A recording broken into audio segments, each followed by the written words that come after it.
ठराव क्रमांक 3 आहे. भारतीय संविधानातील आर्टिकल 338 ब प्रमाणे उपरोक्त निकालाच्या आधारे संबंधित जाती घटकाबाबत आसक्ती नसलेले कॉन्फ्लिक्ट ऑफ इंटरेस्ट सदस्य नियुक्त करणे अपेक्षित असताना न्यायमूर्ती सुनील फुकरे, ओमप्रकाश जाधव, प्राध्यापक अंबादास मोहिते या मराठा आरक्षण या विषयाबाबत आसक्ती असलेल्या व्यक्तींचा मागासवर्ग आयोगावर बेकायदेशीर पद्धतीने नियुक्त्या केल्या. त्याचबरोबर मागासवर्ग आयोगाचे सदस्य आणि अध्यक्ष हे इंदिरा सहानी खटल्यातील निकालाप्रमाणे संबंधित जातीशी आसक्ती असलेले नसावे असे अपेक्षित असताना मागासवर्ग आयोगाचे नवनियुक्त अध्यक्ष सुनील फुकरे हे मराठा समाजाचे सक्रिय ऍक्टिव्हिस्ट कार्यकर्ते आहेत. त्यामुळे राज्य मागासवर्ग आयोग व न्यायमूर्ती शिंदे समिती रद्द करण्यात यावी असा ठराव करण्यात येत आहे. हे आम्ही 3 ठराव इथे मंजूर केले, ते आम्ही शासनाला पाठवू. आणि माझ्या तमाम ओबीसी बांधवांना, भगिनींना, तरुणांना विनंती आहे की आपल्या मुलाबाळांच्या भविष्यासाठी आपण सगळ्यांनी बाहेर पडलं पाहिजे, एकत्रित आलं पाहिजे, गट तट बाजूला ठेवले पाहिजे. 374 ज्या जाती आहे एकत्रित त्यांनी आपली शक्ती दाखवली पाहिजे. आणि त्यासाठी 1 तारखेला आपापल्या आमदार, MLA किंवा MLC किंवा खासदार आणि तहसीलदार यांच्याकडे जाऊन ओबीसी आरक्षणाचा बचाव करावा या संदर्भातल्या मागण्या त्यांच्याकडे देतील. त्यांच्या पुढे जे आहे आपापल्या पद्धतीनं जे आहे त्या मागण्या मांडण्याचा प्रयत्न करतील. लाखोच्या संख्येने जे आहे याच्यामध्ये त्या सगळ्या ओबीसी बांधवांनी बाहेर पडलं पाहिजे.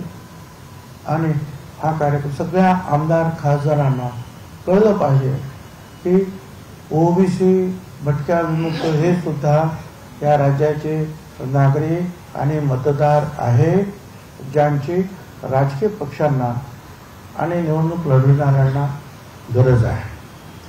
त्यामुळे त्यांच्याकडे सुद्धा जाऊन आपण ही मागणी केली पाहिजे. ही मागणी करत असताना सर्व मराठा असतील, ओबीसी असतील, दलित असतील, आदिवासी असतील, कुणी असतील आमदार, त्या सगळ्यांकडे त्या मतदारसंघातील लोकांनी हजारो लाखोच्या संख्येने बाहेर पडून जायचं आहे.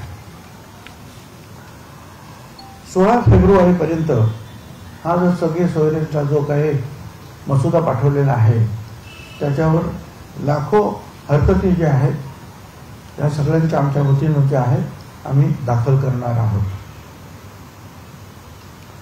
3 फेब्रुवारीला अहमदनगरला जे आहे पुन्हा एकदा ओबीसीचा प्रचंड एल्गार मेळावा आयोजित केलेला आहे. त्या मेळाव्याला सुद्धा सगळ्या आमच्या ओबीसी बांधवांनी हजर राहावं अशी मी विनंती करतो आहे. या ओबीसी समाजामध्ये, भटक्यामुक्त समाजामध्ये अनेक विचारवंत आहेत, अनेक लेखक आहेत, अनेक वकील आहेत, अनेक वक्ते आहेत. त्या सगळ्यांनी ह्या आमच्या कामामध्ये, आमच्या ह्या आंदोलनाला सहकार्य करावं. वकील असतील त्यांनी कोर्टामध्ये ज्या वेगवेगळ्या पद्धतीनं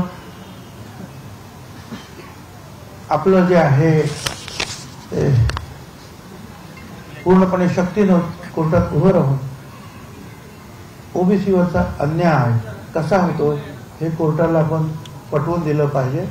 आणि त्यासाठी ज्या केसेस करायच्या आहेत तिथे शेकडोच्या संख्येने जे आहे त्या वकिलांनी सुद्धा आलं पाहिजे. कार्यकर्त्यांनी त्या वकिलांना संपर्क साधला पाहिजे. ज्यांना ज्यांना जे जे काही सहकार्य करता येईल त्या पद्धतीनं जे आहे आंदोलनाला सगळ्यांनी सहकार्य करायचं आहे.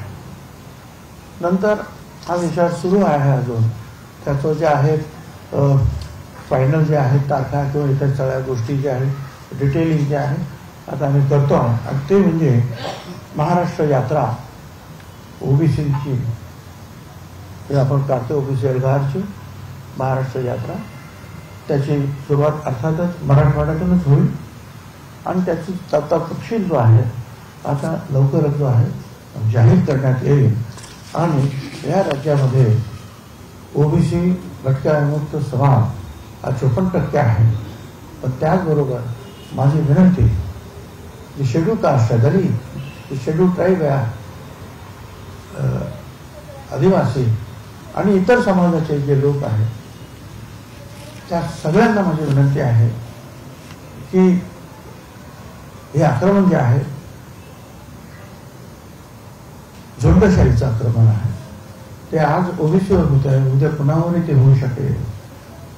याचा प्रतिकार करण्यासाठी सगळ्यांनी एकत्र या आणि या आमच्या प्रतिकार आंदोलनाला जे आहे साथ द्या, असे आम्ही सगळ्यांच्या वतीनं त्या ओबीसी बांधवांना, भगिनी, मातांना साथ घालतो आहोत, विनंती करतो आहोत.